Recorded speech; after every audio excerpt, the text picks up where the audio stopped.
Alex தன் சக்தியை கண்டுபிடிப்பதற்கு முன்பே அவன் கண்ணுக்கு தெரியாதவனாக இருந்தான். பகலில் அவன் உணவு டெலிவரி செய்தான் அவனை பார்க்காத மனிதர்களுக்கு. இரவில் அவன் தெருக்களில் சுற்றினான், அவன் பெயரை கூட நினைவில் வைக்காத தெருக்களில். நகரம் சத்தமாக இருந்தது, உயிரோட்டமாக இருந்தது. ஆனால் அலெக்ஸ் அதன் இடைவெளிகளில் மட்டுமே வாழ்ந்தான்.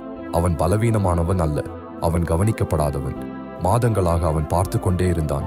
அதே போதைப் பொருள் வியாபாரிகள், அதே கோணர் குண்டர்கள், அதே வன்முறையாளர்கள் அவன் பகுதியை அழித்து கொண்டிருந்தனர். போலீஸ் மணிக்கணக்கில் வரமாட்டார்கள். நேற்று இரவு ஒரு வன்முறையான கொள்ளையை தடுக்க முடியாமல் அவன் ஒரு கட்டிடத்தின் படிக்கட்டில் ஒளிந்து கொண்டான். நிழல்கள் அவனை மறைக்கவில்லை, அவை அவனை கொண்டு சென்றன.